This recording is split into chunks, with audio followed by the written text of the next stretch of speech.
ಔಷಧಿಗಳಾಗಿದ್ದಾವೆ ಅವು 2020-21ರಿಂದ 2020-25ರಿಂದ 26ವರೆಗೆ 15 ಕಳಪೆ ಔಷಧಿಗಳು ಕಪ್ಪು ಪಟ್ಟಿಗೆ ಸೇರಿದ್ದಾವೆ.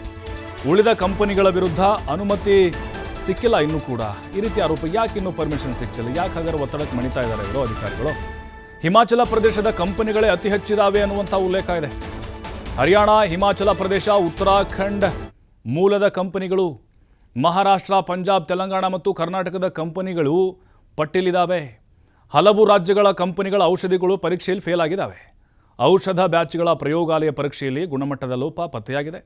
ಮಾರುಕಟ್ಟೆ ಔಷಧಿಗಳ ಪರೀಕ್ಷೆಯಲ್ಲೂ ಕೂಡ ಕಳಪೆ ಗುಣಮಟ್ಟ ಇರೋದು ಸಾಬೀತಾಗಿದೆ. ಇನ್ನು ಯಾವ್ಯಾವ ಔಷಧಿಗಳು ಹಾಗಾದರೆ ನೋಡಿ, 2021ರಲ್ಲಿ 22, 23 ಈ ರೀತಿಯಾಗಿ ಕಳಪೆ ಗುಣಮಟ್ಟದ ಔಷಧಿಗಳು ಅನ್ನೋದು ಕೂಡ ಬಯಲಾಗಿದೆ. ಮತ್ತಷ್ಟು ಮಾಹಿತಿ ನಮ್ಮ ಪ್ರತಿನಿಧಿ ಗಣೇಶ್ ನೀಡ್ತಾರೆ. ಗಣೇಶ್, ಮೊನ್ನೆ ತಾನೇ ನಕಲಿ ಔಷಧಿಗಳ ಅಡ್ಡೆ ಮೇಲೆ ದಾಳಿ ಮಾಡಿದ್ರು. ಅದಾದಮೇಲೆ ಈಗ ಬಂದಿರುವಂಥ ವರದಿ ನಿಜಕ್ಕೂ ಆಘಾತ ಹುಟ್ಟಿಸ್ತಾ ಇದೆ. ಕಪ್ಪು ಪಟ್ಟಿಗೆ ಸೇರಿಸಿದ್ರು ಕೂಡ ಯಾಕೆ ಕ್ರಮ ತೆಗೆದುಕೊಳ್ಳೋಕ್ಕಾಗ್ತಿಲ್ಲ? ಪ್ರಭಾವಕ್ಕೆ, ಒತ್ತಡಕ್ಕೆ ಏನಾದರೂ ಮಣಿತಾ ಇರ್ಬೋದಾ ಹೆಂಗೆ ಇಲ್ಲಿ? ಖಂಡಿತವಾಗ್ಲೂ ಪ್ರಭು, ಯಾಕೆಂದ್ರೆ 2021-26 ಅವಧಿಯಲ್ಲಿ ಸುಮಾರು 98ಕ್ಕೂ ಹೆಚ್ಚು ಔಷಧಿಗಳ ಏನಿದೆ ಅದು ಒಂದ್ ರೀತಿಯಲ್ಲಿ ಕಳಪೆ ಮಟ್ಟದ್ದು ಅನ್ನುವಂಥದ್ದು ಈಗ ಬೆಳಕಿಗೆ ಬಂದಿರುವಂತದ್ದು. ಇದು ರಾಜ್ಯದ ರೋಗಿಗಳಿಗೆ ಏನು ಇದು ಒಂದು ಶಾಕ್ ಅಂತಾನೆ ಹೇಳ್ಬೋದು. ಅದರಲ್ಲೂ ಕೂಡ ಹಿಮಾಚಲ ಪ್ರದೇಶದಲ್ಲಿರುವಂತಹ ಕಂಪನಿಗಳೇ ಹೆಚ್ಚು ಕಳಪೆ ಮಟ್ಟದ ಔಷಧಿಗಳನ್ನ ಪೂರೈಕೆ ಮಾಡ್ತಾ ಇದ್ದಾರೆ ಇಡೀ ದೇಶವ್ಯಾಪ್ತಿ ಅನ್ನುವಂತಹ ಗಂಭೀರವಾದಂತಹ ಮಾಹಿತಿ ಈಗ ಬಹಿರಂಗ ಆಗ್ತದೆ. ಅದ್ರ ಜೊತೆಗೆ ಈ ಔಷಧಿ ಬ್ಯಾಚ್ಗಳ ಪ್ರಯೋಗಾಲಯದ ಪರೀಕ್ಷೆಯಲ್ಲಿ ಈ ಒಂದು ಮಾಹಿತಿ ಬೆಳಕಿಗೆ ಬಂದಿರುವಂತದ್ದು. ಅದರಲ್ಲೂ ಕೂಡ 26 ಔಷಧ ಕಂಪನಿಗಳಲ್ಲಿ 6 ಕಂಪನಿಗಳ ವಿರುದ್ಧ ಈಗ ಕಾನೂನು ಕ್ರಮಕ್ಕೆ ಈಗ ಸರ್ಕಾರಗಳು ಮುಂದಾಗ್ತಾ ಇರುವಂತದ್ದು.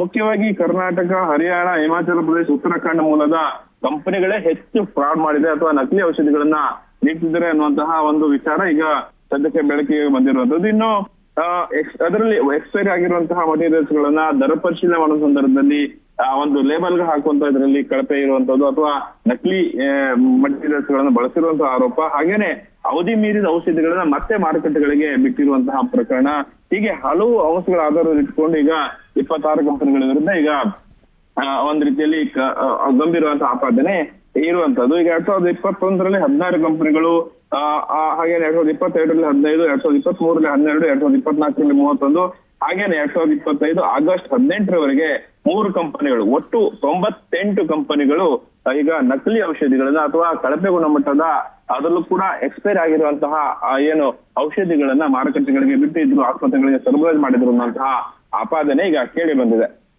ಥ್ಯಾಂಕ್ ಯು ಗಣೇಶ್ ಮಾಹಿತಿಗೆ.